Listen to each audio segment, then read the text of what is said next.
allez, ce soir on refait un live sur... Je l'ai un petit peu enrichi quand même, hein. Va refaire un live sur l'histoire du Maine Coon, c'est quand même important. Parce que si on ne connaît pas l'histoire du Maine Coon, on ne connaît pas grand-chose sur lui. Il y a beaucoup de choses qui découlent de son histoire en fait, hein. Au niveau du phénotype notamment, et beaucoup de choses de ses origines aussi. Et c'est important.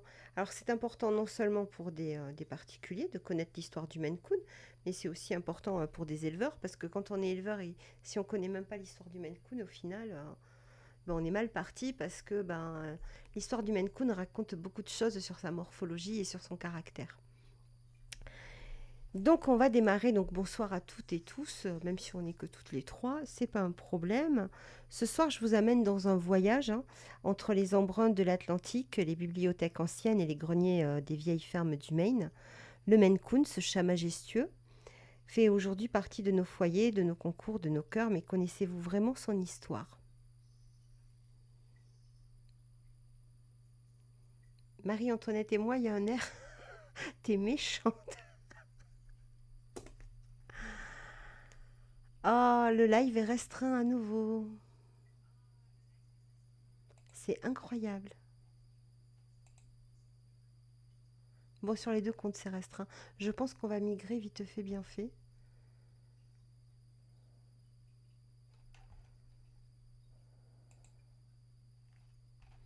Toi, tu es le raccoon, ok.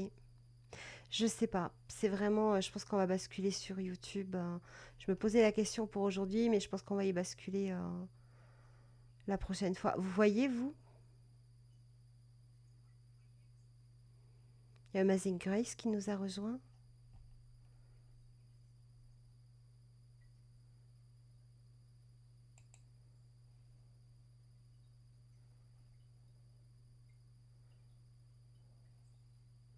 Ok. J'ai envoyé une contestation, on verra bien.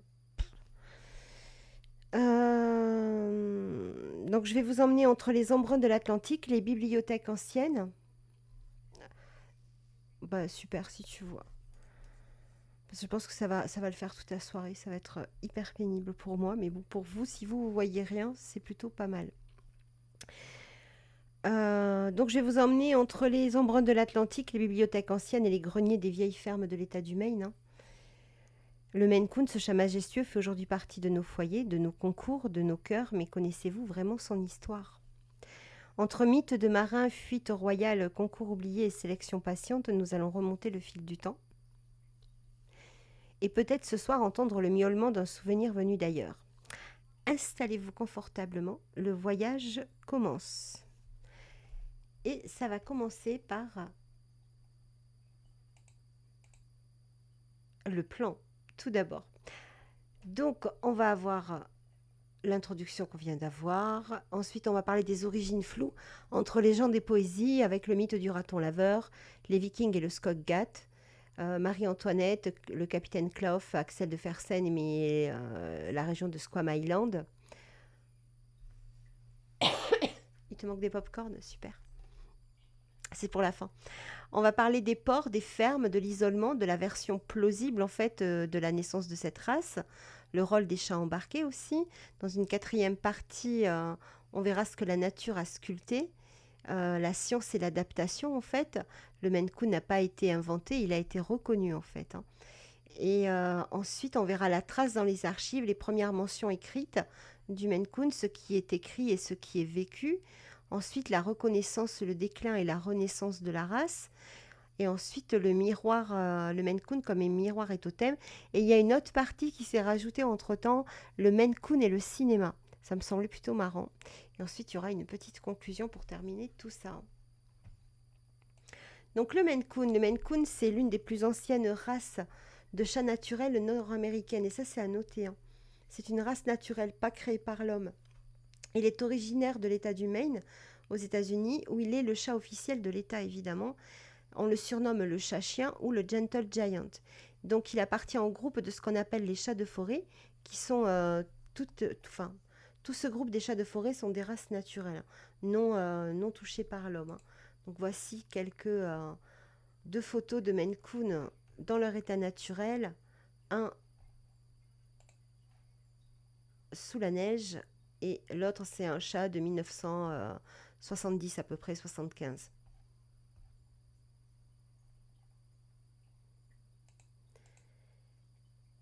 Et là, je vous ai rajouté ça pour vous montrer en fait. Bon, alors cette carte, elle représente la région naturelle d'origine du Maine Coon en fait, hein. Elle est donc étendue de la zone frontalière qu'on voit ici, des États-Unis, Canada, avec une approche historique et écologique en fait, hein. On voit que bah, c'est un relief plutôt doux avec très peu de montagnes. C'est plutôt boisé. On trouve des forêts mixtes hein, dans l'état du Maine avec des feuillus et des résineux. C'est une forêt quand même enfin c'est une région pardon extrêmement boisée. La zone verte que vous voyez un petit peu en flouté, là vous voyez c'est encore vert un petit peu, mais pas trop. Ici c'est très vert. Là où c'est très vert, c'est là où le Maine Coon a commencé à apparaître. Là où c'est un petit peu moins vert, ce sont les zones où il y est quand même, hein. Donc on va jusqu'ici en fait. On touche bah, le Maine évidemment, c'est le cœur historique, hein. Donc avec Bangor qu'on voit ici et Skowhegan. Mais il peut s'étendre un petit peu dans le Nouveau-Brunswick, de ce côté-ci. Pardon, j'ai du mal avec mon curseur. Mais également du côté un petit peu de la Nouvelle-Écosse, hein, parce qu'il ne s'arrête pas aux frontières, évidemment, hein. Il a dépassé un petit peu, lui, il s'en fiche des frontières. Et aussi dans le nord de l'État de New York, hein, comme on le voit ici, il est encore présent là. Et alors pourquoi? Parce que bah, le Nouveau-Brunswick et la Nouvelle-Écosse, qui est au Canada, ce sont des zones maritimes avec le même climat rude en fait que l'État du Maine, hein. On a les mêmes pratiques agricoles aussi hein, que dans l'État du Maine. Et le nord de l'État de New York et le Vermont, qu'on a ici, normalement, il doit être par là, le Vermont, je pense. Je ne l'ai pas noté. Ce sont des forêts denses avec les mêmes conditions de vie un petit peu semi-sauvages pour le Maine Coon. Donc c'est pour ça aussi qu'il s'est installé là-bas.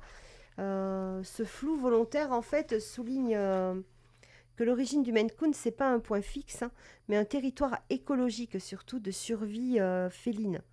On voit qu'en fait, il s'étale dans une zone qui est quasi similaire, hein. Au niveau, donc il ne s'arrête pas aux frontières, mais la Nouvelle-Écosse, on est quasiment sur la même chose que dans l'État du Maine. Idem sur le New Brunswick, sur le Vermont. On voit qu'en fait, il choisit plutôt des zones. Bonsoir Carole. Il choisit des zones similaires, des zones plutôt boisées avec de grandes rivières aussi. Alors là, on voit pas trop les rivières. C'est vrai que je vous ai mis un teaser cet après-midi, on voyait les rivières. Ça suit énormément les rivières, hein. Vous avez Kennebec qui doit être par là, la rivière Kennebec. Et vous avez Penobscot aussi, qui est aussi par là. Il y a de très grandes rivières. Ici, vous avez beaucoup de lacs. C'est une région où il y a beaucoup de lacs. Donc, en fait, il suit les rivières, les régions boisées, un petit peu sauvages. T'étais en live? Désolé. Non, mais tu pouvais y rester, hein. Tu peux venir après, hein, Cyril. Bonsoir, Cyril.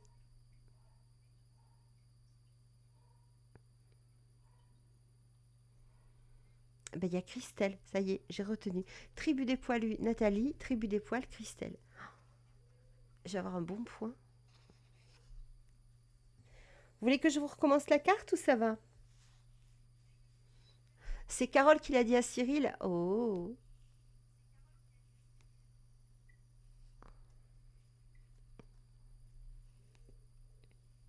ok. Donc en vert, la région d'origine du Maine Coon, quand ça commence à se flouter, c'est des régions aussi où le Maine Coon s'est développé. Et donc, toutes des régions où on trouve le même climat, la même forme d'agriculture aussi, ça c'est important, et des rivières. Donc je vous ai remis des photos de Maine Coon dans l'état du Maine, donc de vrais chats de ferme.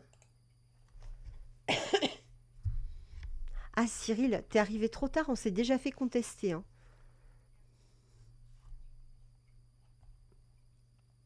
Donc en haut, c'est une petite femelle On voit qu'elle est un petit peu un vrai chat de ferme avec des touffes de poils, pas très bien brossé, pas très, voilà, un vrai chat de ferme. Et en bas, sûrement,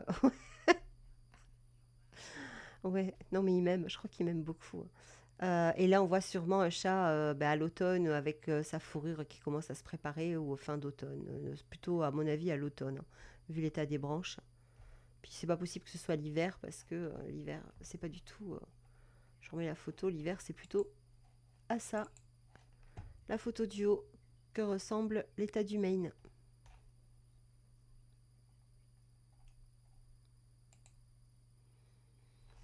Et on démarre avec la première légende. Le raton laveur. Pour certains, le Maine Coon serait issu des amours d'un chat sauvage des forêts de l'état du Maine avec un raton laveur appelé raccoon en américain, d'où son nom. Cette légende très répandue au 19e siècle en fait, hein, c'est pas récent, hein, a sûrement été renforcée par l'apparence physique de certains Maine Coon, c'est-à-dire à cause d'une queue très fournie et annelée surtout, un petit peu comme le raton laveur. Euh, une démarche qui est plutôt souple et des couleurs de robe qui étaient parfois similaires à celles du raton laveur aussi, hein. Dans une Amérique qui est encore rurale, hein, et pleine de croyances populaires, on prêtait facilement aux animaux des origines romanesques, mais bien entendu, une telle union est génétiquement et biologiquement impossible, hein. Malheureusement, les chats et les ratons laveurs n'appartiennent ni à la même espèce, ni au même genre et ne peuvent donc pas se reproduire entre eux. Cette légende farfelue a toutefois laissé une trace durable dans le nom de la race, Maine pour l'État, dont il est originaire. Bonsoir Nathalie. Et Coon comme raccourci du raccoon. Mais on verra que c'est pas la seule possibilité pour Coon, hein. On le verra ça un petit peu plus tard, qu'il y a une autre possibilité pour ce Coon qu'on retrouve dans son nom. C'est une anecdote qui aujourd'hui encore fait sourire et parler, hein. Vous avez quand même quelques personnes qui vous soutiennent encore que c'est vrai, hein, que, ou alors ça aussi avec un lynx. Je ne vous ai pas parlé des légendes des lynx parce qu'on l'entend un petit peu moins maintenant. Enfin, le bobcat. Et ensuite, il y a la légende des Vikings. C'est une autre légende qui est tenace, qui affirme que les Vikings auraient apporté avec eux des chats norvégiens, les fameux Skogcats, lors de leur expédition vers le Vinland. Alors, le Vinland, c'est l'actuelle Terre-Neuve, hein. En fait, là, vous le voyez sur la carte, le Vinland, il est ici en bas.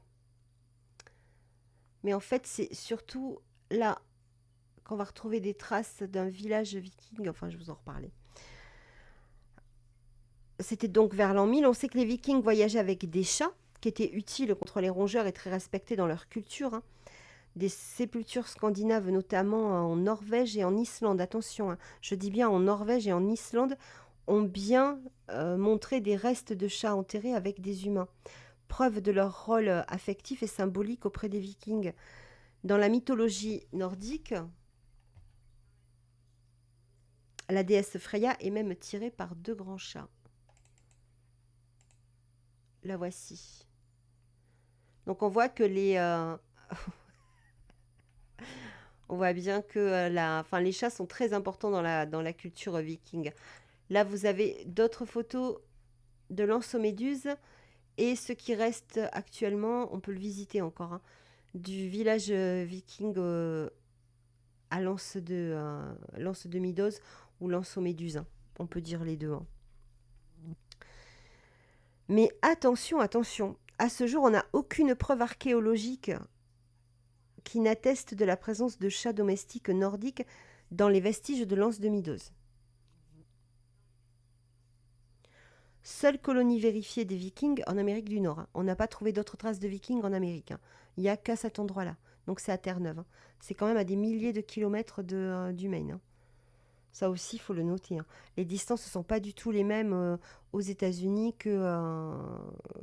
Enfin, c'est pas du tout les mêmes distances en Amérique qu'en France, hein. Et on n'a surtout trouvé aucune trace de squelette félin dans ces zones. Donc, vu qu'il y a au final très peu de concordance, on peut pas certifier et on peut pas non plus, voilà, c'est entre deux. Alors même si la ressemblance entre un Maine Coon et un Skoggat norvégien fait rêver, elle relève probablement d'une convergence évolutive en fait, hein. Ce sont deux chats à poils longs, adaptés tous les deux à des climats plutôt rudes, mais nés de contextes géographiques indépendants. Un, je vous rappelle, en Europe du Nord, l'autre en Amérique du Nord. Alors, il y a les tests ADN, je ne sais pas si vous connaissez BASPO, MyCat-DNA, qui révèlent parfois, quand on fait tester ces chats, des proximités génétiques entre groupes nordiques, hein. Mais pour l'instant, on n'a trouvé aucun lien direct entre le Maine Coon et le Norvégien. Là, c'est Leif Erikson, hein, c'est celui qui a colonisé le Vinland à la statue du haut. Donc ça reste une très belle histoire, celle d'un guerrier à la barbe rousse, une hache à ses côtés et dans ses bras un chat à poils longs. Alors, Maine Coon ou non, allez savoir, hein. Mais s'il faut choisir entre les faits et une belle histoire, moi, je suis plutôt pour le beau viking avec un beau chat dans les bras. On va quand même préciser quand même sur ces tests ADN, hein, ce qui est plus intéressant en fait que le reste. Quelques petites précisions sur les tests BASPO ou MyCat-DNA. Ils donnent des proximités de races en fait, un petit peu comme des clusters génétiques. Mais ça ne veut pas dire qu'un chat descend d'un viking, enfin d'un chat viking, pas d'un viking. C'est une photo d'ensemble en fait, hein, pas une carte au trésor. T'as un viking chez toi, Carole? On dirait le mien, elle a dit. Non, je rigole. Oui, c'est ton chat. Il ressemble à ton chat, effectivement. Concrètement, est-ce qu'on peut détecter, grâce à MyCat-DNA ou BESPO, si les Norvégiens et les Maine Coon ont un lien? Pas vraiment, pas à l'heure actuelle. On peut voir des traces de groupes génétiques nordiques dans l'ADN, mais ça ne veut pas dire que le chat descend d'un chat norvégien. C'est une proximité de cluster, pas une filiation. En revanche, on pourrait voir s'il y a une forte proportion de gènes issus de lignées Maine Coon bien typées ou une diversité génétique qui suggère une fondation ou un cross lointain. Ça, on peut le voir par MyCat-DNA. En revanche, hein, on peut voir si votre chat est plutôt de lignée hot cross ou plutôt de lignée traditionnelle en fait, hein.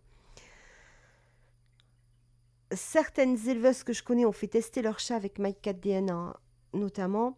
Alors oui, on retrouve souvent des marqueurs typiques du Maine Coon et parfois même un petit clin d'œil au chat nordique, hein. Il y a quelques traces de lignée nordique. Mais attention, ce ne sont pas des tests d'ascendance comme chez Ancestry, hein. Ça reste juste un jeu de miroir et une science qui est un petit peu naissante, hein. Et les gènes, eux, ne racontent pas encore tout. Donc ce que ton chat transmet, parfois, ça ne se mesure pas en pourcentage, mais en présence, en fait, hein.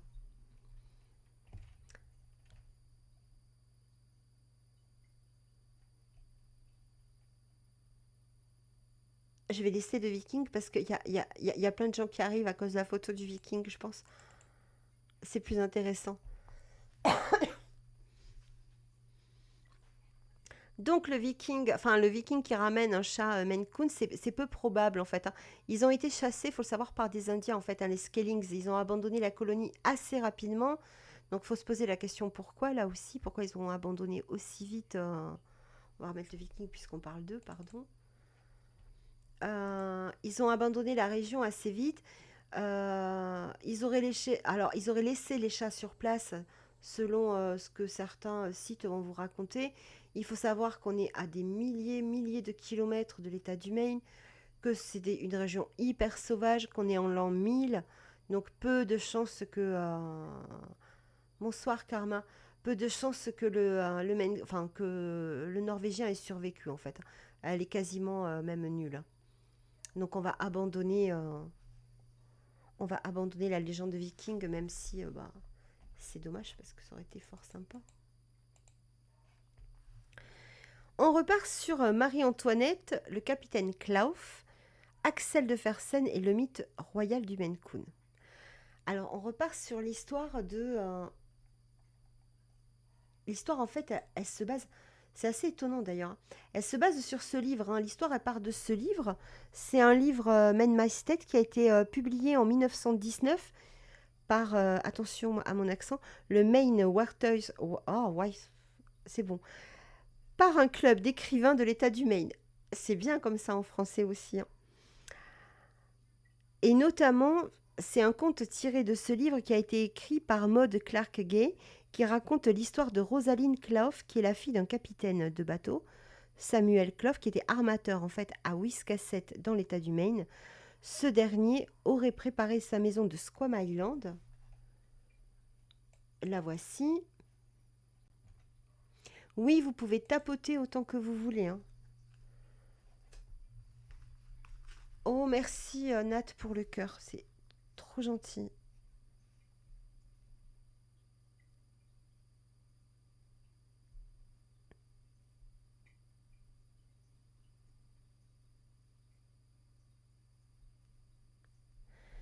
J'en suis où?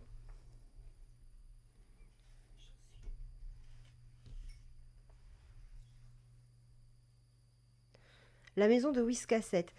Donc ce dernier a préparé cette maison de Wiscasset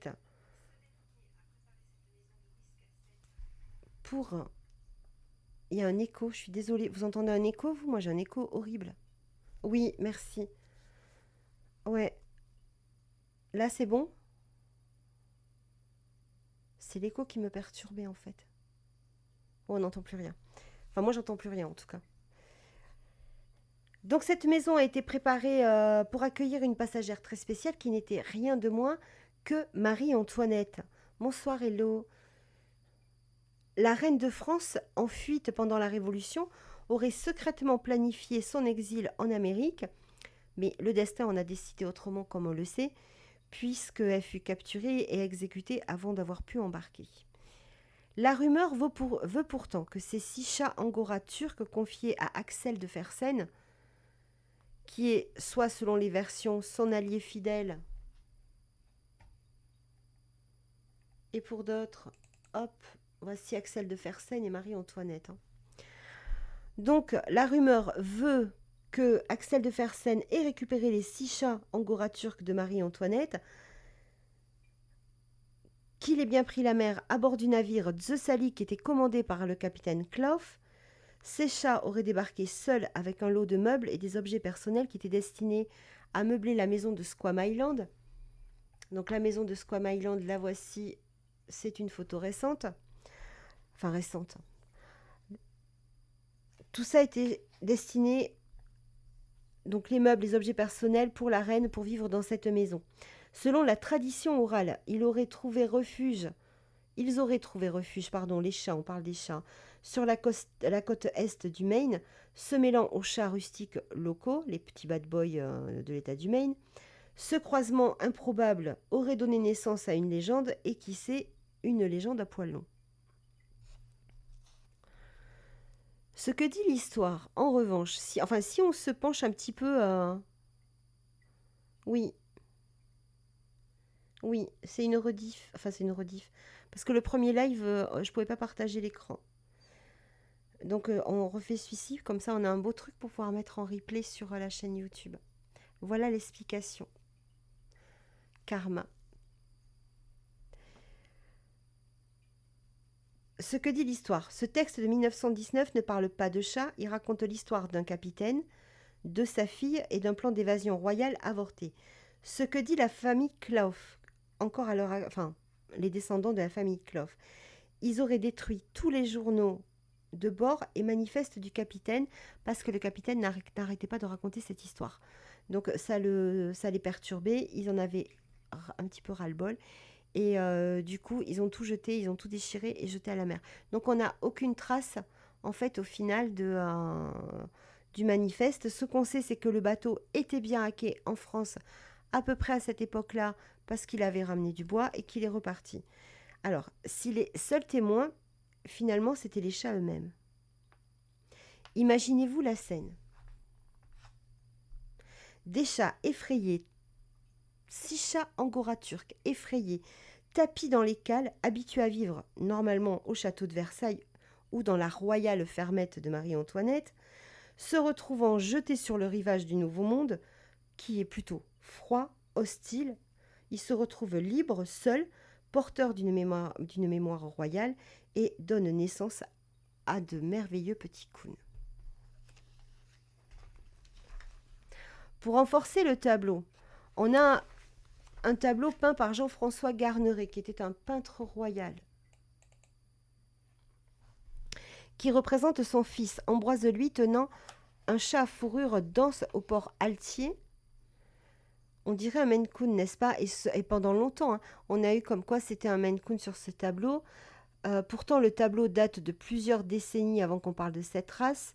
Alors, peut-être était-ce un ancêtre ou une ombre douce venue d'un autre monde, ça c'est fort possible. Alors oui, historiquement, rien ne prouve que Marie-Antoinette ait envoyé ou non 6 angoras à Axel de Fersen, mais entre vous et moi, ça semble un petit peu aussi tiré par les cheveux, et on n'a vraiment aucune base solide pour parler de ça. Du coup, on déboule sur la version la plus probable, avec ce magnifique Maine Coon recouvert de neige. Eh bien, imaginez-vous dans cet état du Maine, il y a entre 2 et 3 siècles. C'est un territoire rude, hein. C'est un territoire forestier, comme je l'ai dit au début quand je vous ai montré la carte, hein. Il est traversé de vallons humides, de promontoires escarpés, il est battu par les vents marins. Les tempêtes en hiver sont terribles, ils sont longs, la neige parfois elle est épaisse de plusieurs pieds, les températures sont glaciales, on peut descendre à moins 35 degrés. Hein. Le bois est rare à certains endroits car le sol peut y être rocailleux et ça impose une vie de labeur aux fermiers. Et il y a tout le temps la mer qui n'est jamais très loin ou d'immenses rivières en fait. Hein. Donc ça c'est plutôt important. Les fermes, là c'est une vieille carte de 1700 en fait. Ça vous montre comme quoi il y a beaucoup de petites îles. C'est très déchiqueté. Donc vous voyez que c'est vraiment un climat assez hostile. Hein. Mais vous avez ces fermes. Alors ça, c'est un vieux... Là, c'est une ferme récente, c'est pour vous montrer à quel point une ferme peut être isolée dans l'état du Maine. Les fermes, elles sont souvent isolées les unes des autres. Elles fonctionnaient en quasi-autarcie. On y élevait des vaches rustiques, des volailles, parfois des moutons. On cultivait ce que l'on pouvait, habituellement plutôt des navets, du maïs, des pommes de terre, des haricots. Les greniers étaient de précieuses réserves pour l'hiver qu'il fallait absolument protéger des rongeurs. Vous voyez où je veux en venir. Donc les chats dans ce contexte étaient des alliés indispensables des fermiers. Pas des animaux de compagnie, mais des travailleurs silencieux et respectés. Le foyer se retrouvait centré autour de la cuisinière à bois et c'était leur seul abri. Ils entraient et sortaient à leur guise, traversaient les champs, les chemins de terre, les forêts de pins. Certains dormaient dans la grange, d'autres dans le foin, mais tous faisaient partie d'un tableau vivant de ces fermes du Maine en fait, hein, ces chats-là. À cette époque, les bateaux, qu'ils soient marchands, militaires ou de pêche, embarquaient toujours des chats. Pourquoi ? Parce que ces félins, au final, protégeaient les bateaux des rongeurs pour apporter chance. Alors, ils étaient redoutables contre les rats, évidemment, et les souris, mais ça protégeait les vivres dans les cales, mais surtout les cordages aussi, hein, faut pas oublier. Hein. C'était important, les cordages pour eux à l'époque. Et ils portaient chance également. Hein. Donc c'est pour ça qu'ils étaient embarqués. Les marins pensaient qu'ils portaient chance. Lorsque les navires restaient au port pour des réparations, certains de ces chats, comme vous pouvez voir là, hein, sur cette photo du haut, oui, aussi, sur cette photo du haut, quand les navires restaient au port, certains de ces chats s'échappaient à terre. Ils se mêlaient alors aux chats locaux qui étaient beaucoup plus rustiques hein, et s'installaient dans les fermes qui bordaient les côtes. Car oui, à cette époque, les ports du Maine étaient entourés de grandes fermes familiales isolées, des espaces vastes, parfaits pour offrir gîtes et couverts à des chats qui étaient devenus moitié sauvages, moitié domestiques. Hein. Pardon. Et surtout, ce que je n'arrête pas de vous dire, la population féline y était très faible.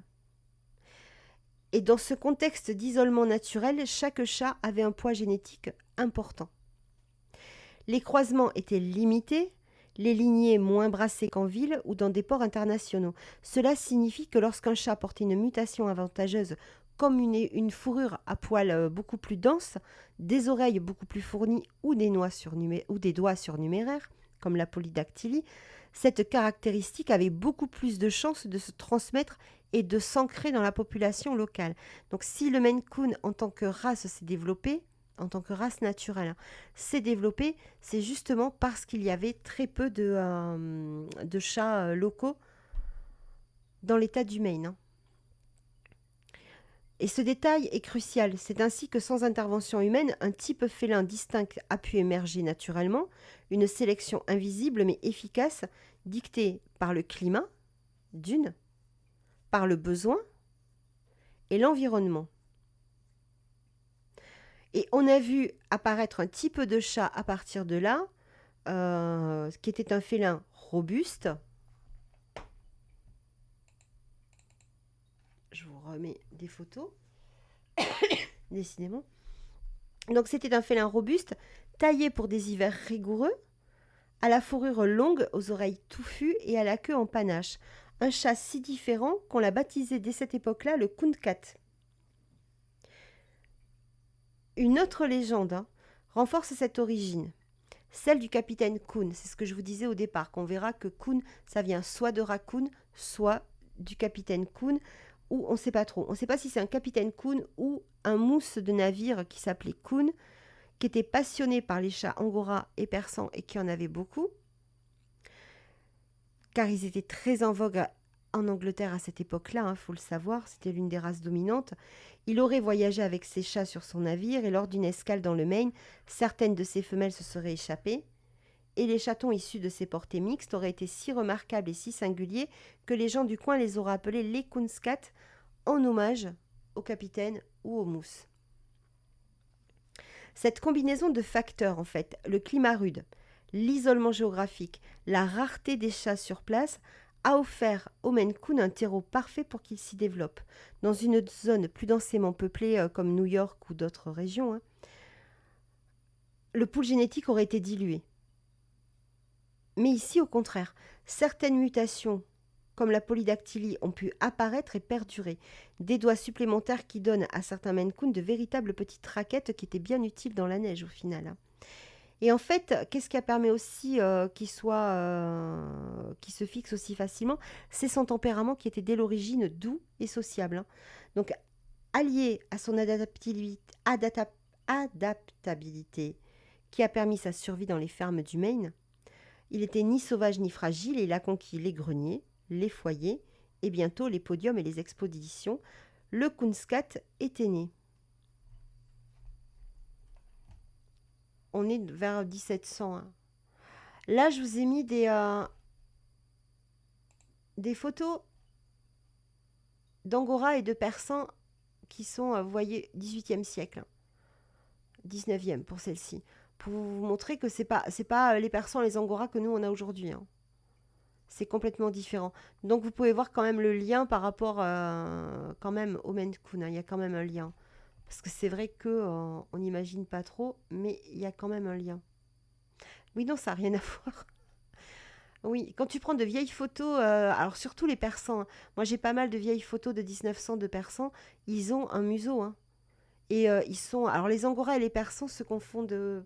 Sur les photos de 1900, vu que le Maine Coon ne ressemble pas du tout au Maine Coon qu'on a à l'heure actuelle, tu peux avoir une sacrée correspondance en fait entre eux.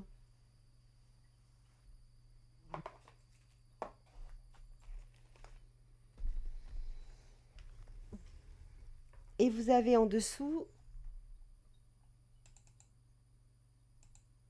voilà, ça c'est des Cooncat.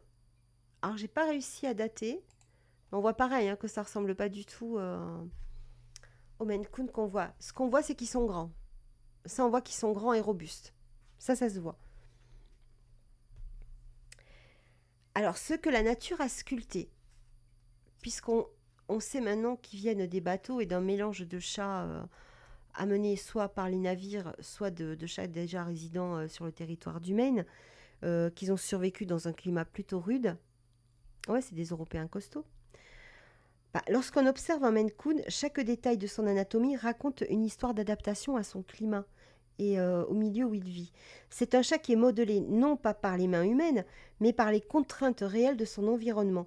Et tout commence par le climat. C'est le climat le plus important dans l'histoire. Parce que l'hiver dans le Maine est rude. Le pelage doit être long, dense et double. Il agit comme une armure thermique en fait. L'eau glisse normalement sur la fourrure épaisse et le sous-poil isole du froid et ne doit pas être mouillé. Alors on en a de moins en moins. On a de moins en moins de Maine Coon avec des sous-poils maintenant. Son jabot frontal et ses culottes arrière sont comme des écharpes naturelles pour la neige. C'est un manteau d'hiver qu'il intègre à son pelage en fait, pour pouvoir survivre à ces hivers hyper rigoureux. Pourquoi les oreilles lynxées? Pourquoi les lynx tips? Alors, qui ne sont pas toujours présents d'ailleurs. Contrairement à ce qu'on pourrait croire, les oreilles du Maine Coon, déjà d'une, elles ne sont pas grandes, elles sont petites. Et elles sont plus petites normalement que celles de nombreuses autres races. Et c'est volontaire, enfin c'est volontaire. C'est la nature qui en a décidé ainsi. En climat froid, une oreille trop grande perd la chaleur. En climat froid, une oreille trop grande peut geler quand il fait moins 35. Donc, le Maine Coon a de petites oreilles. La nature favorise des oreilles moyennes à petites. C'est pas non plus, il n'a pas des oreilles minuscules.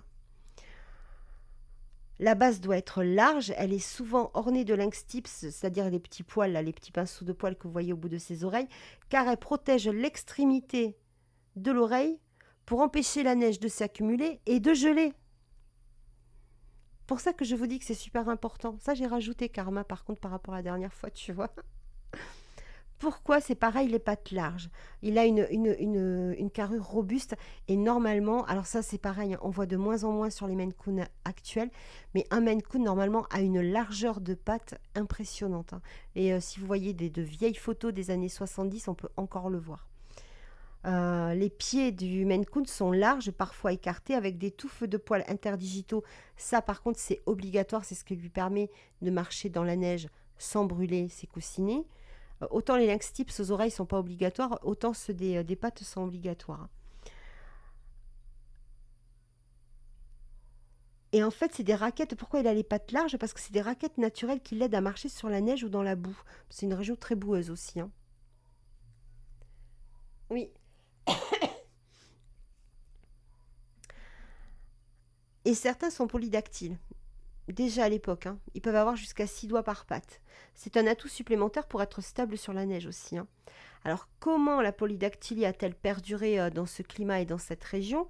C'est pas un accident non plus. Dans un environnement isolé comme ce... Alors je vous rappelle qu'on a des écrits où on commence à parler de polydactylie en 1750 ou 1850 plutôt, pardon. On a trouvé des tableaux qui datent de 1850 où on voit déjà des polydactyles, pour ceux qui disent que c'est récent. Ça, c'est juste une petite remise au point. La polydactylie, c'est pas un accident. Dans un environnement isolé comme celui de l'État du Maine, c'est une mutation utile qui peut se fixer très rapidement, puisque la population n'est pas nombreuse. Elle offre un avantage par rapport à la neige et à la boue. Pour chasser, pas toujours. Ça, c'est plutôt une fake news, on va dire. C'est une mutation qui est très très bien tolérée, qui se transmet rapidement et plutôt bien. C'est une réponse directe au terrain en fait. Donc les chats avec des doigts supplémentaires ont été naturellement favorisés.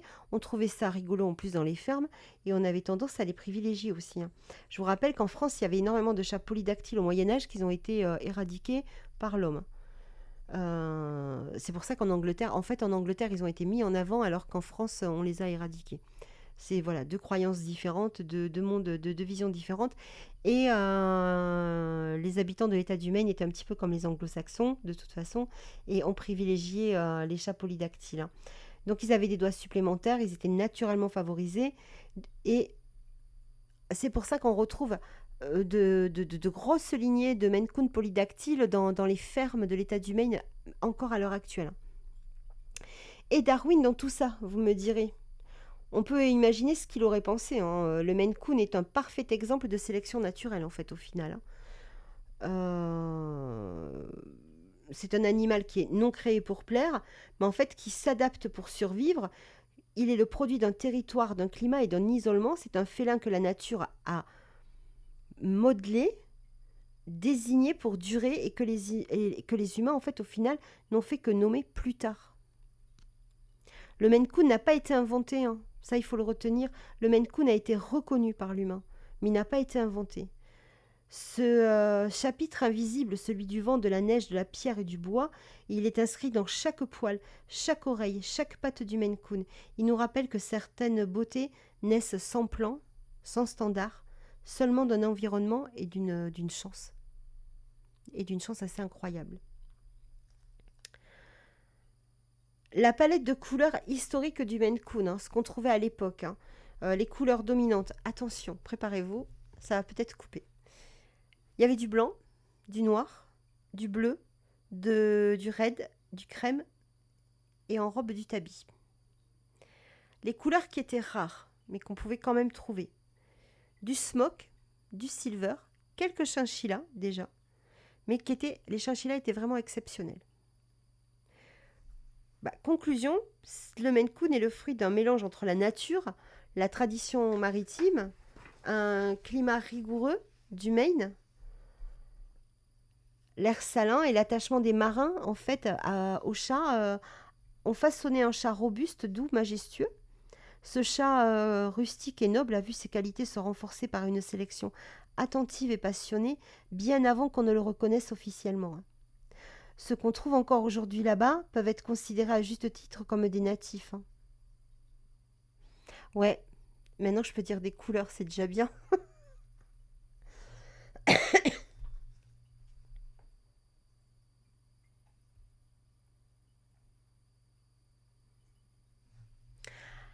Alors, les traces dans les archives, quand le Maine Coon prend corps par écrit. Donc avant qu'il ne soit reconnu, nommé, standardisé, le Maine Coon vivait dans des fermes, donc on a dit, dans des granges, dans des récits oraux. Hein. Mais à partir de la fin du 19e siècle, il commence à apparaître dans des documents et là, il y a quelque chose qui change. Hein. Les premières traces de reconnaissance, et je ne sais même pas si je vous l'ai mis, le slide. J'ai oublié. Pardon, je vous avais mis un article de journal, j'ai oublié de le mettre. Pardon. C'est pas bien du tout.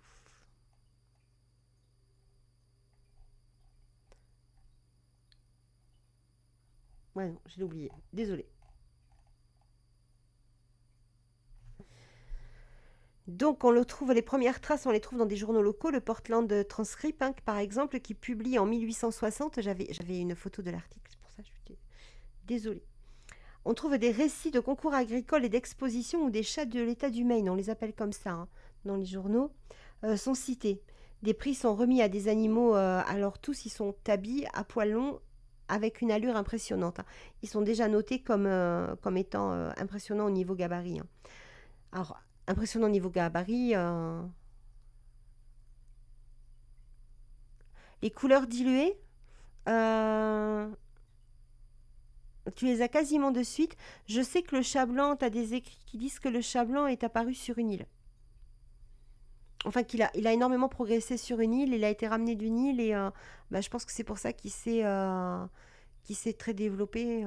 On peut comprendre pourquoi sur une île. Euh, Après, les dilutions, tu les as dès le départ, hein, dès les premiers écrits. Par contre, tu as tout ce qui est smoke, chinchilla, tout ça, t'entends très peu parler dans les premiers écrits. T'entends quasiment parler que de tabi. Le smoke vient un petit peu plus tard. Vient fin 19e, début 20e en fait. Hein. Mais dans les premiers écrits, on parle quasiment que de tabi ou de chats solides. Hein, ce qu'on appelle des chats solides. Donc des noirs, des bleus, des raids. Mais les dilutions, tu les as dès le départ. Moi, j'étais tombée, mais j'arrive pas à retomber sur un écrit. C'était une vieille coupure de presse, ça devait être dans un vieux journal aussi, qui parlait d'un Maine Coon qui avait gagné un prix dans une ville locale. Hein, c'est pas un grand prix en fait, et il était de couleur lilas.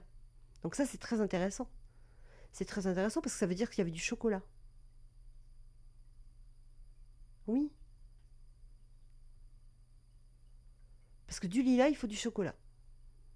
Donc du coup, c'est plutôt intéressant parce que bah, ces couleurs-là, tu les as plus maintenant et en plus, elles sont même pas autorisées.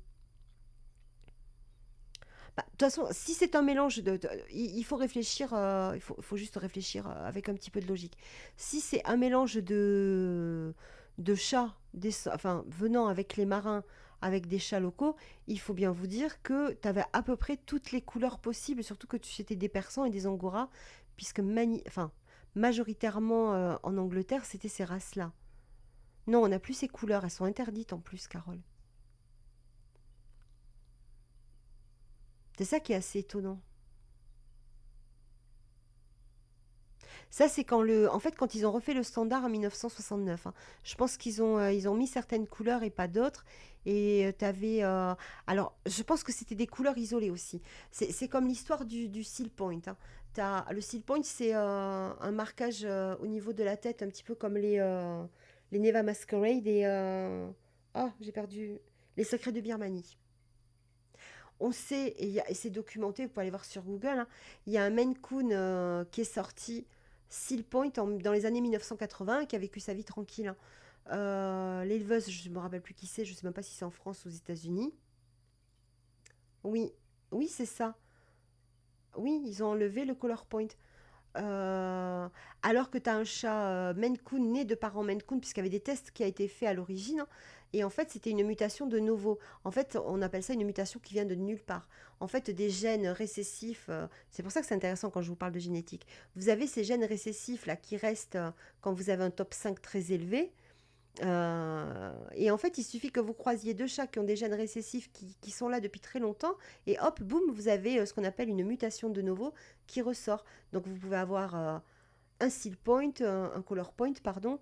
Vous pouvez avoir ben, un lilas ou un chat chocolat. Et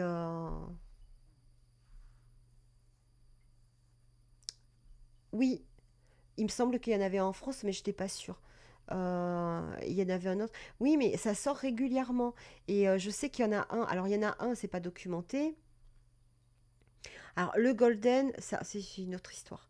Euh, pour en finir avec le Color Point, il y en a une où tous les tests ont été pratiqués de filiation et le chaton qui était Seal Point descendait bien de ses parents, donc il n'y avait aucun souci là-dessus. Les autres, je ne sais pas si ça a été documenté ou recherché.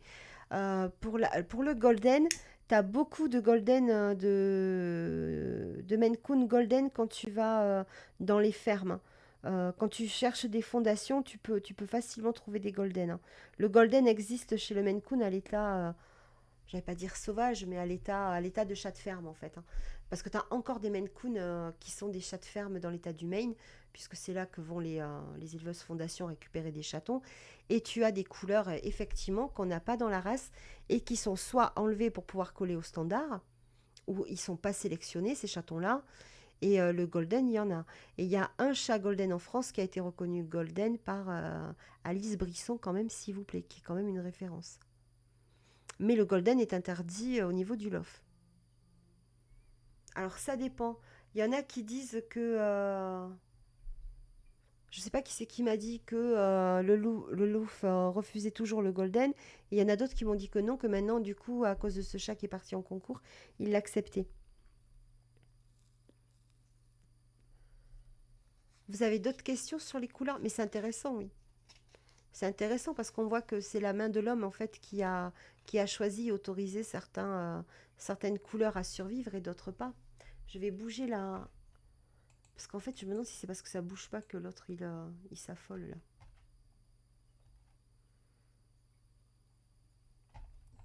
Le TikTok, hein, pas possible.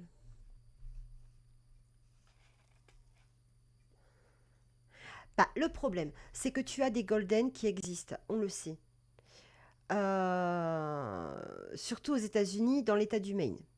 Il suffit de voir certaines fondations ou certaines lignées, tu peux voir qu'il y a du golden. En revanche, ils sont tous, comme c'est interdit, ils sont tous déclarés en braun. Si tu as un chocolat, il ne sera pas l'off, il ne sera pas reconnu.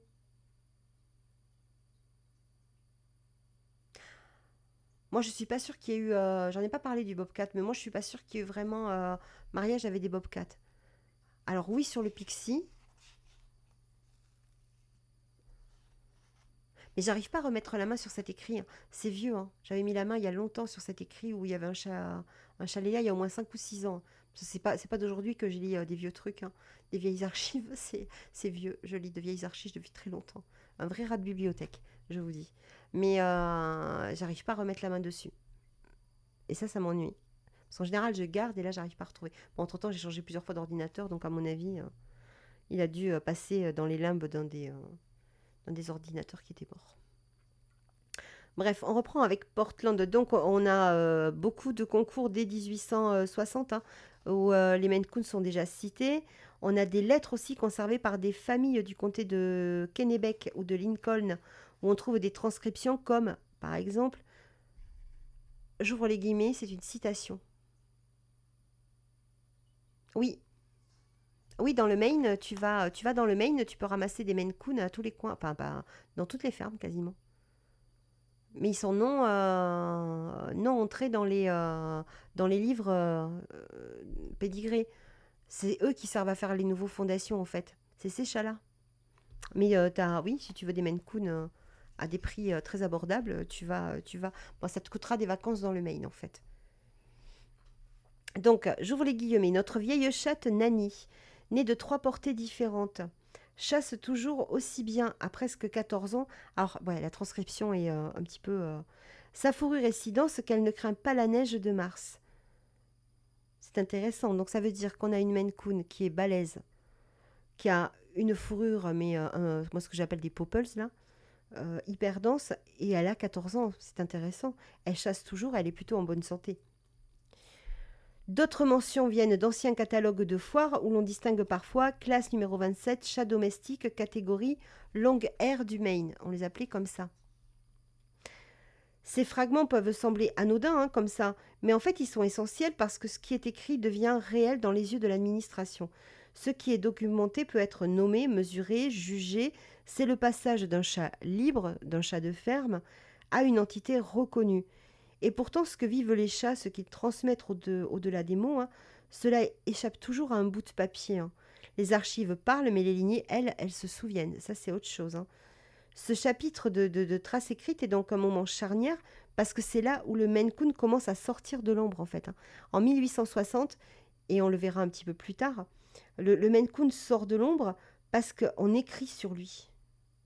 Alors, il n'est pas une race, c'est juste un long hair de l'état du Maine, comme c'est marqué dans un concours. Donc c'est pas une race, mais il est présent, il est signalé par des écrits, il a été repéré et bientôt il va être conservé.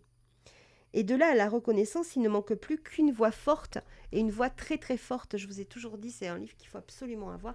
On a même 2 voix très fortes de femmes. Allez, on met les femmes en avant. Et c'est évidemment Frances Simpson. Pardon. Et je me rappelle plus de la deuxième, pardon, mais je l'ai écrit un petit peu plus loin, je vous donnerai son nom. Après j'ai le livre à côté, je peux vous le dire, mais je crois que c'est Hélène son prénom. Je suis en train de chercher son nom. Oh, la vilaine.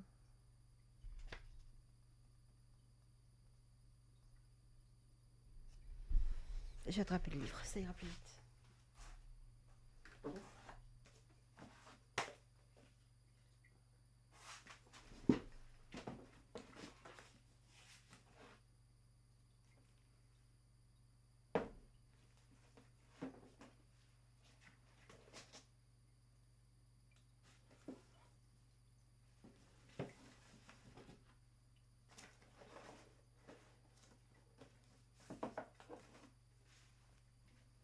Hélène Winslow. Voilà. Non, c'est pas la fatigue, c'est que je retiens jamais les noms d'auteurs. Si tous les livres que je lis, tu peux me demander l'histoire, tu peux demander tout ce que tu veux sur les bouquins, mais jamais le nom de l'auteur, je m'en souviens jamais. Frances Simpson, oui, parce que j'ai pris son livre, je l'ai tellement souvent sous la main que oui, je le connais par cœur. Mais Hélène Winslow, c'est un très beau bouquin que m'a offert ma fille pour Noël, qui date de 1900 aussi. C'est Concerning Cats, c'est celui que vous avez sur votre droite. Donc celui-ci, c'est ma fille qui me l'a offert, qui est là, hein, c'est Couette de chat, que je remercie encore. Vous allez voir Marie-Lise Orneige juste un petit peu plus loin, en fait, hein, je l'ai aussi, évidemment. Et celui-ci, je me le suis acheté moi à Noël, The Book of the Cat. J'ai réussi à le chiner. Donc je suis assez fière de mes deux bouquins. Il y en a encore un que je cherche, mais j'ai du mal à le trouver. Je vous dirai pas le titre, comme ça on me le volera pas, si je le trouve. Donc au début du 19e siècle, Frances Simpson écrit ce magnifique livre. Les fermiers du Maine ne parlent pas de Maine Coon, hein. À l'époque, ils parlent de chats du Maine, ce que je vous disais tout à l'heure. Long hair du Maine. Ces félins à fourrure abondante, aux moustaches denses, avec des regards francs qui faisaient partie du paysage, hein, sans qu'on ne pense encore à les définir comme une race à part entière. Le nom Coon semble apparaître vers la fin du XVIIIe siècle, hein, mais son origine, elle est floue, hein. Donc on ne sait pas si c'est à cause du raton laveur, le raccoon, ou si c'est la trace du marin nommé Coon, ami des chats. C'est peut-être un mélange des deux, allez savoir. Mais la première trace écrite qui perdure, donc c'est dans ces journaux de Portland en 1860, et ensuite c'est en 1903. Et alors c'est pas Frances Simpson en fait, hein. Dans le livre de Frances Simpson, The Book of the Cat, vous avez Madame Pierce, qui est une éleveuse du Maine, hein, passionnée par ces chats atypiques, donc elle commence déjà à les élever, elle, hein,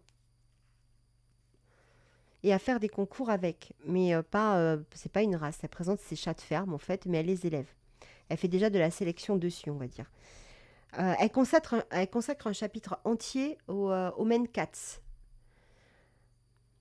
Elle y décrit ses propres animaux, hein, dont le fameux capitaine Jenks of the Horse Marines, on peut pas trouver un nom plus compliqué, qu'elle a adopté en 1861, ainsi que d'autres sujets qu'elle a observés dans les fermes et les villages du Maine qu'elle traverse. Ces descriptions sont précieuses dans ce livre parce qu'elles confirment que ces chats à poils longs étaient déjà bien implantés avant la guerre de sécession, en fait, hein. Elle recueille des récits qui brossent le portrait d'un chat robuste, très résistant au climat difficile, mais aussi qui est très affectueux et doté d'un lien très très fort avec les familles rurales, hein. Elle mentionne cependant une fragilité face à certains parasites intestinaux, mais elle cite également que la plupart des chats meurent aux alentours de 17 ans. Donc, ça c'est une photo, c'est les premiers Coon, hein, qu'on a en photo en 1900. Ça c'est une photo tirée de Concerning Cats. Oui, après c'était des vers. Mais je pense que quand tu vis dans des fermes, dans un climat aussi rude, hein, je pense que les vers là-bas ils sont costauds quand même. Puis bon, t'es en 1900. Donc en 1900, je pense qu'on n'avait pas du tout non plus le même. Merci à tous pour tous ces cœurs et ces roses. C'est gentil. Ici, on a le fameux Léo. Ça, c'est tiré de Book of the Cats. C'est le fameux Léo. En 1884, on a déjà des indications d'un chat qui s'appelle Richelieu, qui est un très beau tabi, qui reçoit un prix à l'exposition de Bangor, hein. Je ne sais pas si vous vous rappelez sur la carte où c'était. C'était dans le nord du Maine, en fait, de l'état du Maine, hein. On a évidemment en 1895 le fameux Cozy. Enfin là, un coup sur deux, c'est soit un mâle, soit une femelle, hein. Donc, il est brown tabby, hein. Il est imposant. Il est présenté au Madison Square Garden. Il obtient la médaille d'argent. C'est quand même, imaginez-vous, maintenant on se dit que c'est rien, mais c'est un chat de ferme, c'est pas une race. Donc il se retrouve dans un concours au Madison Square Garden de New York, qui est quand même un énorme concours. Il arrive quand même à rafler la médaille d'argent alors qu'il n'est pas un chat. Léo est très beau. Moi j'aime beaucoup Léo. J'ai une folle passion pour Léo. Je le trouve très très beau. Il obtient la médaille d'argent et c'est quand même quelque chose d'énorme. Alors sa médaille d'argent, elle est conservée, hein, dans les archives. Vous avez un site aussi qui vous la référence, hein. Alors vous avez d'autres lignées qui apparaissent ensuite. Vous avez King Max, évidemment, ce magnifique chat noir qui, euh, qui a été la star des concours de Boston pendant 3 ans d'affilée, hein. Lui, il faut savoir qu'il était surtout... Alors c'était un chat entier déjà d'une. De deux, c'est qu'il avait... De toute façon, ils étaient tous entiers, je pense, à l'époque. Euh, il avait vraiment un caractère extraordinaire. Et en fait, c'est pour ça qu'il a perduré 3 ans d'affilée aussi, parce qu'en fait, il liait son apparence à son caractère qui était vraiment extraordinaire par rapport aux autres chats qu'on présentait à cette époque-là. Et après, vous avez aussi d'autres lignées dont elle parle. Alors, ils s'appelaient tous capitaines, hein, ces chats. Donc, on a les lignées du capitaine Condon qui sont des chats crème. Donc, on voit, voilà, qui a déjà de la dilution en 1900. Et on a les lignées du capitaine Ryan, qui est un chat noir sur plusieurs générations. On a des écrits là-dessus. On a des lignées parfois tenues dans des carnets de bord, de bateaux. Et on a des lignées aussi dont des traces orales se transmettent d'une ferme à l'autre, hein. Ça reste quand même un petit peu flou, les origines, hein, sur les premiers Coons, hein. Mais après 1911, hein, bah, le Maine Coon retombe dans l'oubli. Parce qu'il est trop rustique, il est trop costaud, et il fait trop chat de ferme, donc il n'est pas intéressant. Il retombe dans l'oubli. Il est jugé ben voilà, trop rustique et pas assez beau par rapport au chat persan à l'époque. La mémoire du chat du Maine ben, s'efface, hein, jusqu'à ce que quelques irréductibles rallument la flamme.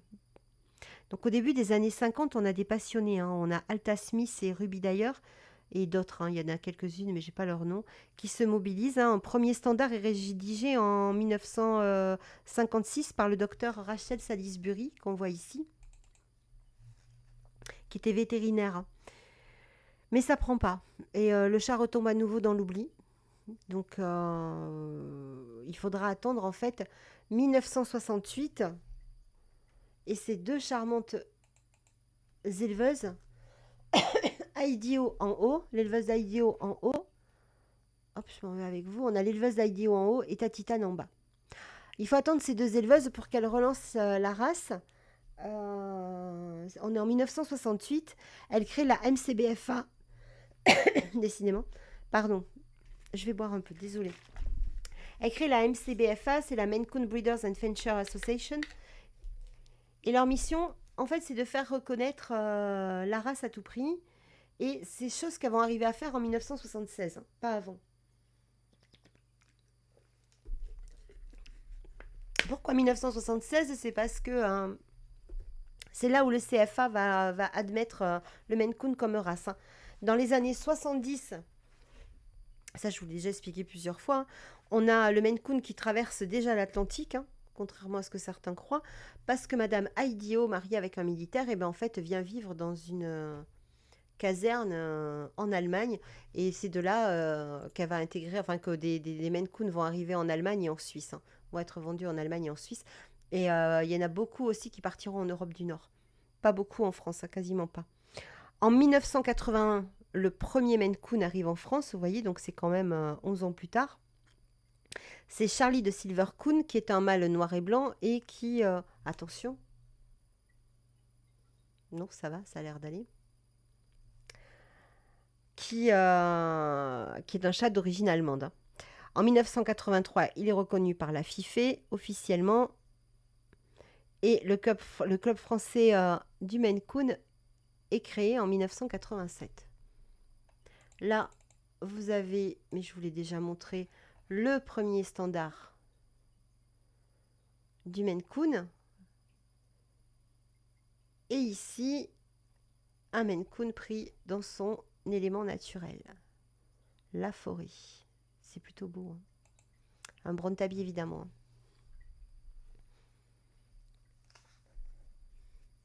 Aujourd'hui, la race, bah, c'est l'une des plus populaires au monde, hein.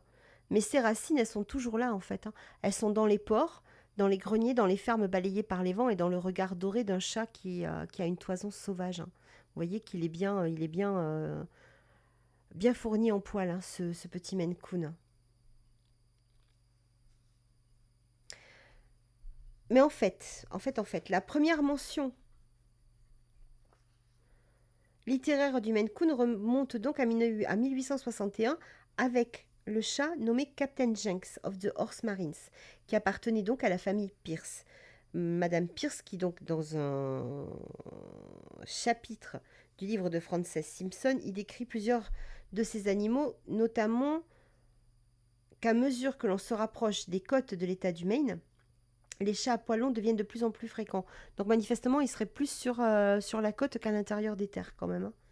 C'est ce qu'elle écrit en 1900. Elle mentionne ce que je vous disais, la fragilité. Par contre, elle cite en exemple Léo qu'on a vu tout à l'heure. C'est Léo qui est mort à 17 ans. C'est celui-ci. C'est ce petit Léo qui est mort à 17 ans.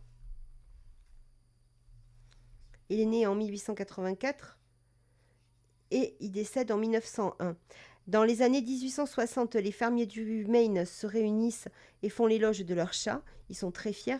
Et comme les Américains sont les champions du monde de tous les concours possibles et inimaginables, c'est là qu'ils commencent à faire des concours, et notamment dans cette ville de Skowhegan, qui est un petit peu plus bas que Bangor, qui est un petit peu plus au sud de l'état du Maine. Donc comme ça, on peut suivre un petit peu le long de la côte vers où il va.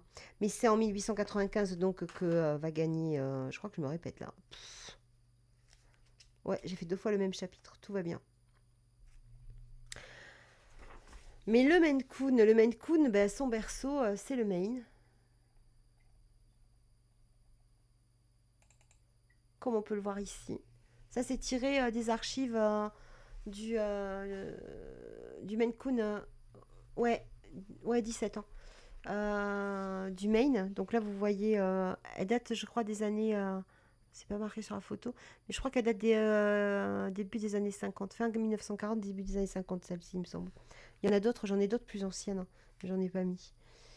Donc il est originaire de l'état du Maine et son histoire elle en témoigne en fait avec force. Cette région côtière du nord-est des États-Unis qui est rude, isolée, qui a fait évoluer une race qui est devenue emblématique. Et comme toute population naturelle, celle du Maine Coon n'était pas strictement homogène, hein. Vous pouvez avoir, je ne sais pas si vous vous rappelez...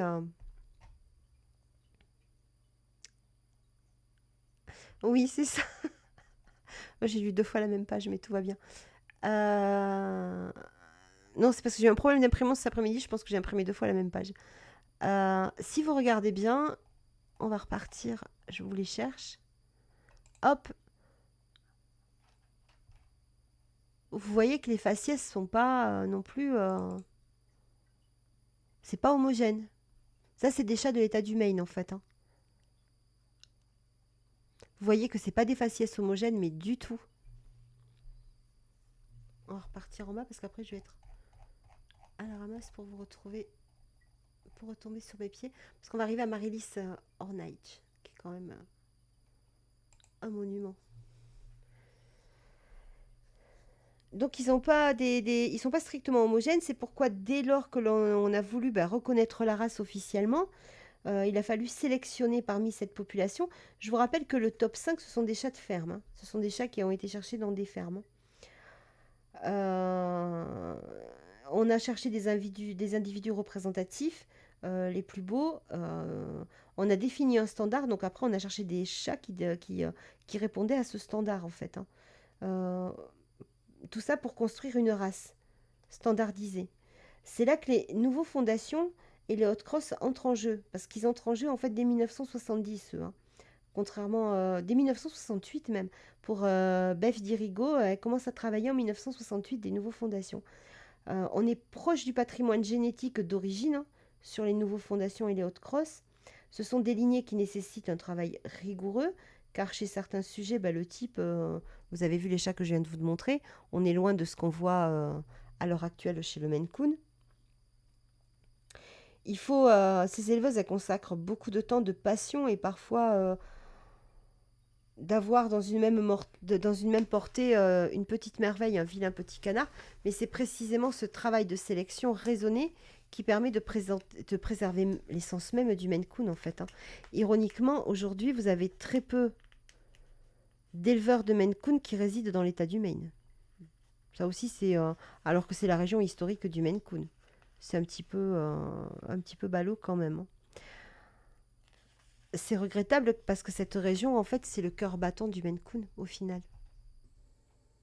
Et on en arrive au livre, je ne sais pas comment tu t'appelles, Chattery Amazing Grace. Ça, c'est le 3e livre que j'ai. C'est That Yankee Cat de Marilis Ornage. Gwen. C'est pareil, hein, c'est une bible, hein. Pour tout éleveur de Maine Coon, ce livre est d'une richesse. Donc, je vous ai fait un petit résumé des 2 premiers chapitres, parce que les 2 premiers chapitres, en fait, parlent de l'histoire du Maine Coon, au final. Et ces chapitres sont intitulés, enfin, on pourrait comprendre, le premier c'est Entre brume et renaissance et l'autre Qui a sauvé le Maine Coon. Avant de parler de sauvetage, il faut parler de naissance. Et celle du Maine Coon est tout sauf ordinaire, hein. Là, je vous parle de ce que Marilys Orneige raconte dans son livre, en fait, hein. Dans les récits anciens, il naît dans le brouillard des ports, le vent des forêts du Maine, ou même sur les genoux d'une reine en fuite. Marilys Orneige ouvre le bal avec cette phrase magnifique dans son livre. Autour de l'origine du Maine Coon tourbillonne une brume de légendes et de conjectures aussi opaques que les brouillards de son pays natal. Croisement avec un raton laveur, chat angora de Marie-Antoinette, importation de vikings avec des chats norvégiens ou simplement sélection naturelle et bon sens paysan. Elle cite Darwin qui disait « Une race domestique n'a pas vraiment d'origine. Elle émerge lentement, d'abord ignorée, puis un jour on se retourne et on dit « Tiens, ça c'est un sacré bon chat ». Et c'est exactement ce qui s'est passé dans le Maine. Hélène Winslow, dans le livre Concerning Cats en 1900, raconte avec tendresse la première grande exposition féline à New York en 1895. Elle décrit Cozy, la première Maine Coon officiellement couronnée, donc c'était une femelle, Brontabille robuste qui remporte la médaille et le collier d'argent face à tous ces chats persans. Elle écrit aussi « Je ne crois pas qu'aucune autre race ait été autant aimée pour sa gentillesse et son caractère stable. Les Coon Cats, parce qu'on les appelait comme ça à l'époque, sont les rois tranquilles des cuisines. C'est pas seulement leur fourrure, mais leur tempérament qui les rend précieux. Et c'est justement ce qui les a sauvés, c'est leur tempérament. » Mais ensuite, il y a eu la chute. Après l'âge d'or, il y a eu le silence et puis plus rien pendant des années. Silence. Je cite Marilys Orneige. Et puis plus rien. Pendant des années, silence. Pas un mot dans les journaux, pas une médaille. Fin de la citation. Le Maine Coon disparaît peu à peu des expositions, relégué au rang de curiosité rurale, mais il continue à vivre dans les maisons du Maine. Des femmes comme Madame Pierce ou Etheline Whitmore notent à la main leur lignée. Elles tracent, elles croisent, elles préservent. Puis en 1953, deux d'entre elles, Alta Smith et Ruby Dyer, lancent le Central Maine Cat Club.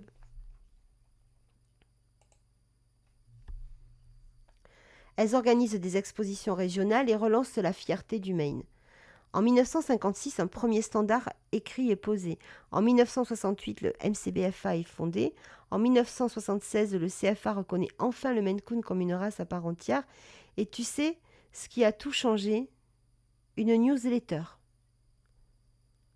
Déjà, le Scratch Fit.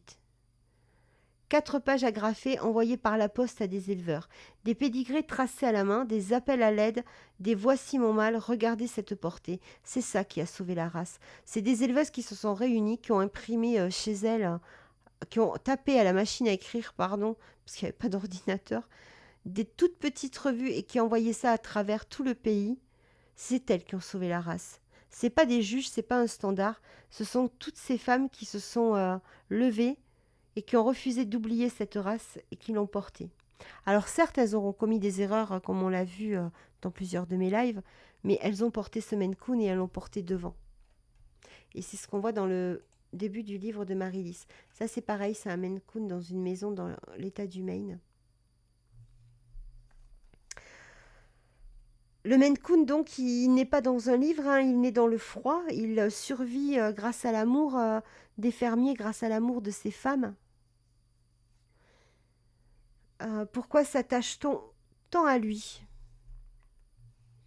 Parce que le Maine Coon, c'est un miroir et c'est un totem en même temps. Pourquoi on s'attache tant à lui? Pourquoi ce chat, plus qu'un autre, semble résonner si fort chez les humains? Le Maine Coon, c'est une présence. Il ne saute pas sur les genoux, il s'installe près de vous. Il attend, il vous observe, il reste, il est tout le temps près de vous. Il y a en lui en fait quelque chose d'ancien, quelque chose qui nous relie au feu, au bois, au vent, à la nuit, quelque chose qui nous relie à nos racines.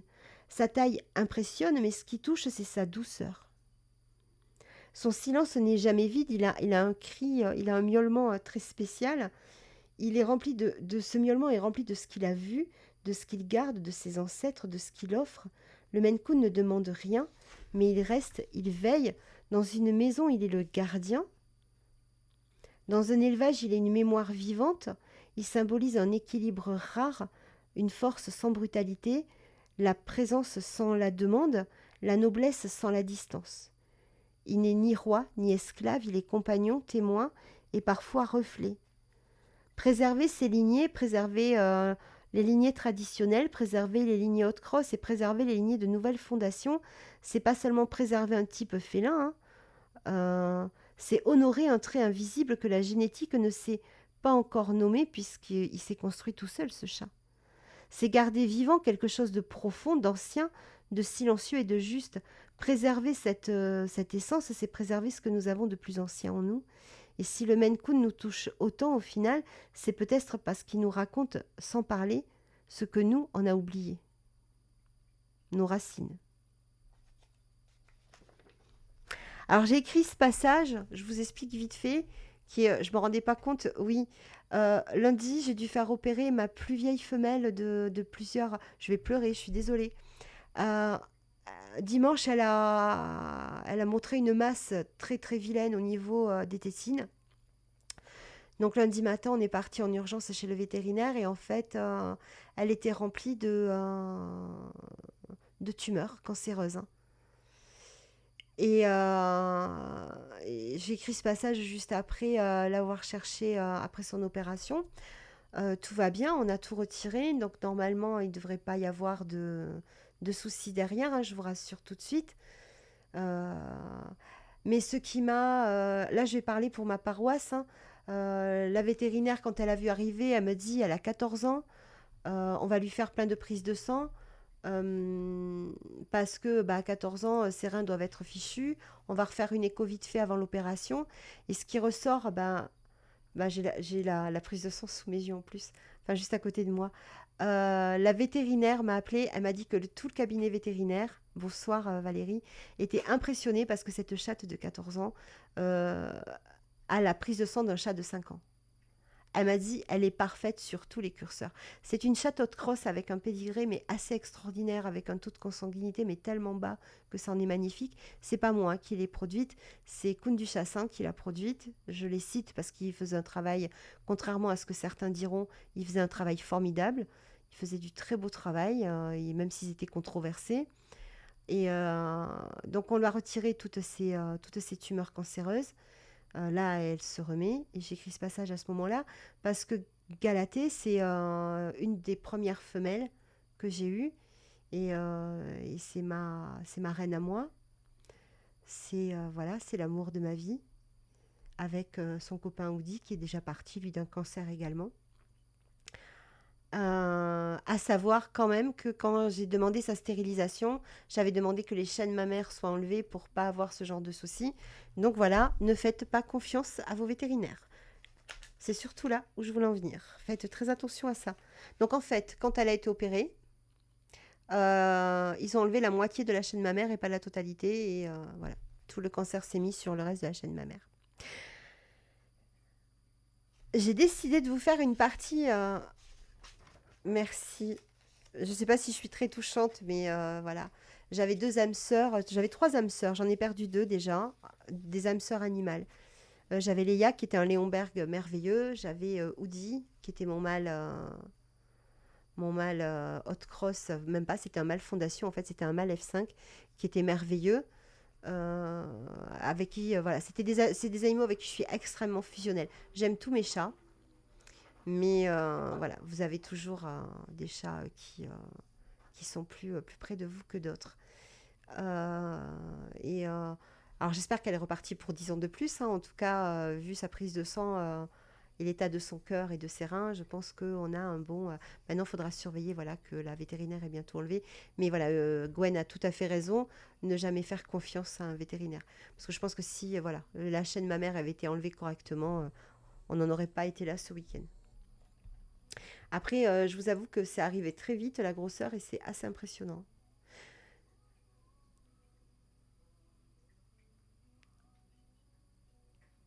Bah, ça dépend si elle a eu des portées ou pas, hein. Tout se joue là, en fait, hein. Avec Galatée, si tu veux, c'est le fait que... Alors, elle n'a pas tout à fait 14 ans, elle a 14 ans dans un mois et demi. Madame, elle a encore 13 ans et quelques mois. Je la vieillis en plus. Euh, c'est le fait qu'elle est portée. Et moi, je l'ai faite stériliser assez tard, hein. Je l'ai faite stériliser à 7 ans. Donc, je pense que ça aussi, ça a joué dans le cancer, dans les tumeurs cancéreuses. Parce qu'elle n'a pas de cancer. Oui, il y a des IRM qui ont été faits. On n'a pas trouvé de métastase, en fait, hein. Donc, tu as moins de chances, bonsoir Aurélia, tu as moins de chances, en fait, qu'elle ait des tumeurs. Enfin, quoique, ça dépend à quel âge. D'après ce que m'a expliqué la vétérinaire, parce qu'elle était étonnée, la vétérinaire, qu'elle ait développé autant de tumeurs. Parce que manifestement, il y en avait un sacré paquet. Euh, donc, du coup, je sais pas si Cyril est encore là.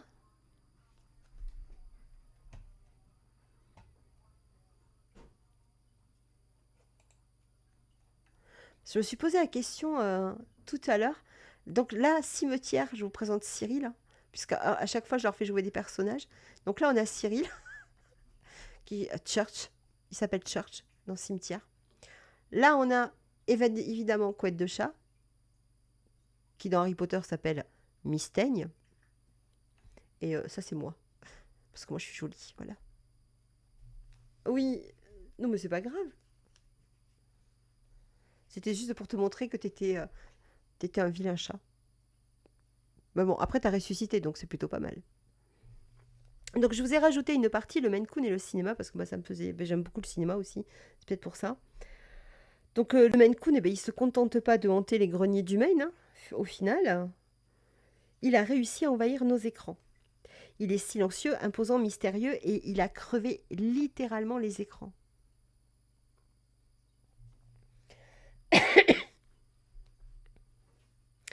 On connaît Church. Je crois que c'est le Maine Coon le plus connu, hein. Alors, Church, c'est le vilain chat là, que vous avez là-haut, hein. Dans Cimetière, de Stephen King. Je ne sais pas si j'ai pas vu ta question, Cyril, pardon.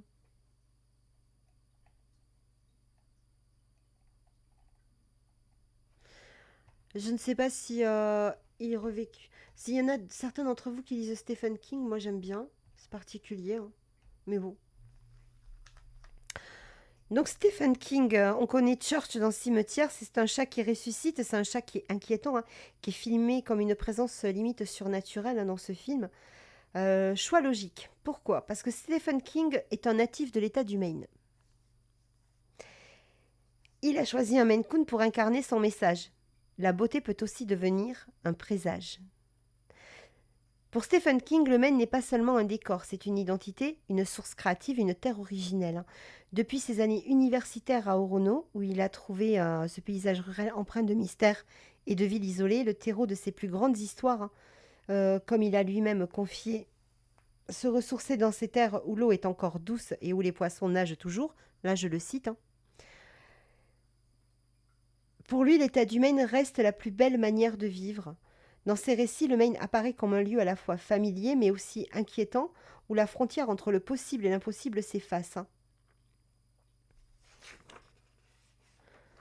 Pour Stephen King, c'est de ce territoire qu'émerge toute son inspiration, comme s'il buvait directement la force, hein, de l'état du Maine. Même lorsque des événements tragiques l'ont fort râpé dans cet état, comme il a eu un accident très grave près de Lovell, il en a fait matière à fiction, notamment dans Dreamcatcher ou The Dark Tower, mêlant la tour noire, mêlant vie et écriture avec une authenticité rare, hein. Dans l'imaginaire de King, le Maine, c'est pas seulement une toile de fond, c'est un personnage à part entière. Il est le gardien en fait d'une étrange beauté et d'un mystère qu'il explore avec passion et, euh, et fidélité.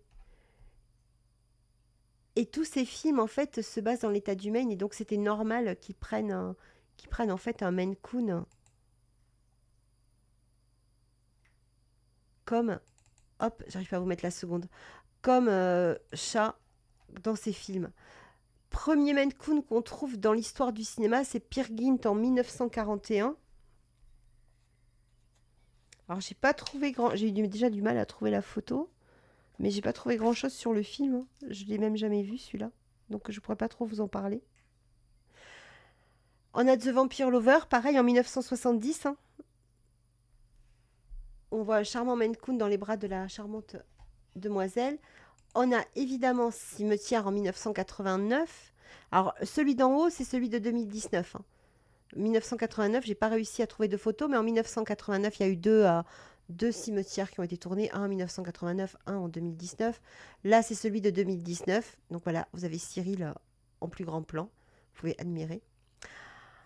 Ouais, 1941, moi non plus. Je suis vieille, mais pas à ce point-là. Et en fait, là, c'est pour vous le montrer quand il est propre. Hein. C'est quand même un joli chat. Bon, ils ont été quatre en fait. Hein. Ils étaient quatre Maine Coon pour tourner le rôle. On a évidemment Mystaigne dans Harry Potter. Un chat qui fait un peu flipper quand même. C'est la chatte grincheuse de Ruzard hein, dans Harry Potter. Alors on a cette série, j'ai pas regardé. J'ai vu quelques épisodes, mais j'ai pas,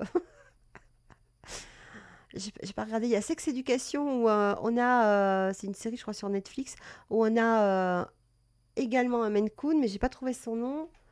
On a Star Trek Discovery en 2020. On a The Good Doctor. On en voit plusieurs hein, dans The Good Doctor. Il y en a dès le premier épisode et le dernier Maine Coon en date. Vous voyez l'évolution en même temps, hein, c'est ça qui est marrant. Vous voyez l'évolution des têtes. Hein. Alors déjà, ça vous montre quoi? D'une, bah, que le Maine Coon américain ressemble pas tellement au Maine Coon français.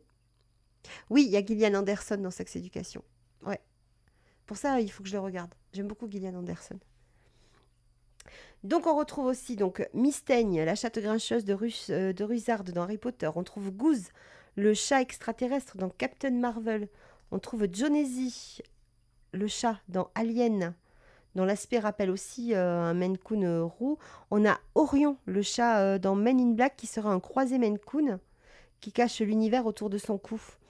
Et même dans des séries comme Sabrina, où les grands chats poilons sont des Maine Coon. On a Pet Sematary, donc Church, celui que je vous ai montré. On a Always en 1989, c'est un Maine Coon qu'on trouve également. On a Cat and Dogs, The Revenge of Kitty Galore en 2010, où c'est un chat mécanisé nommé Pose, c'est un Maine Coon qui joue un espion robotisé. On a Even Help Us en 1985, où il y a un Maine Coon. On a The Aristocats en 1970.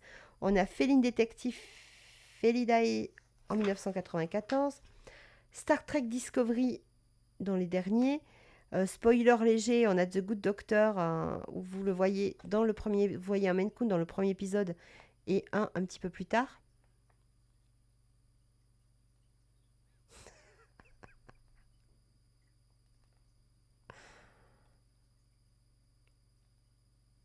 Ouais, ça m'étonne pas.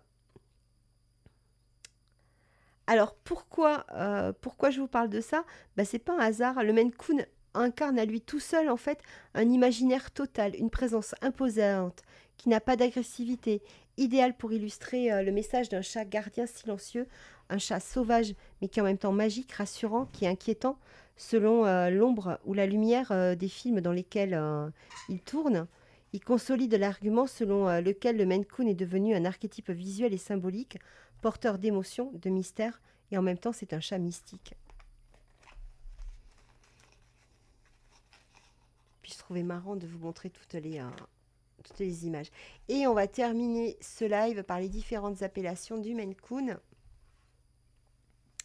Donc le Maine Coon, chat du Maine, Coon pour soit raccoon, soit le petit marin qui s'appelait Coon. C'est un nom officiel et reconnu internationalement depuis le 19e siècle. Coonscat, le chat de Coon, c'est la légende des marins. Donc ça on utilisait plutôt bien avant, en 1800, on utilisait ce nom-là.